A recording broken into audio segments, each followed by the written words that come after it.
আগেকার দিনের দেবর বৌদির সম্পর্ক। বৌমনি বলছি আজ বড্ড শখ হচ্ছে গো কাতলা মাছের পুটকি খাওয়ার। কাতলা মাছের পুটকি খাবে ঠাকুরপো? হ্যাঁ বৌমনি ভীষণ মন করছে, কি জানো তো তুমি পুরো মায়ের মতো রান্না করো। বেশ, তাহলে চলো আগে মাছ বাজারেই যাই। এই জাঙ্গা ভাই, তোর বৌদি তো সামনে দিয়ে দেখতে সেই রে, তাই না রে? আরে ঠিক বলেছিস। তোদের আমি ঠাকুরপো রাস্তায় আছো, ঝামেলা করো না।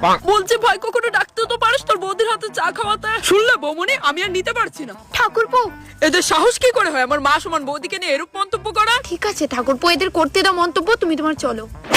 আর এখনকার দিনের সম্পর্ক ধর কাল লগে আউন লাগছে বাজারে। তেরে বৌদি সমস্যা কি তা? তুই খারাপ নাকি তা? আমি এই গায়ে লাগে আটো কি তুমি কিপ ডিসটেন্স। এ কি দাঁড়া বন্ধু, তোর বৌদি নাকি তা? ভাই এক্কারে বাপ যাইটা বলা বাইন যেমন হ্যাঁ এমন আর বন্ধু। ভাই কসনা বৌদি হইনি, যার কথা কয়ে ওকে আমার কান্ডার এক্কারে বসাই লাইতি, আসলে যেমন কইতে এমন হই। লুচ্চা কোনে নে তো সাহস কেমনে বৌদি হইলে এমন কর? যাও ভাই গিয়ার সরায়া দাঁতি ফালাই দিও। এরকম ভাবে একমাত্র আমি কমে বুঝছস। ঠিক হয়ে আছে রে ভাই, কিন্তু আসলেই দেখতে সেরা রে। লাস্ট টাইম কইতে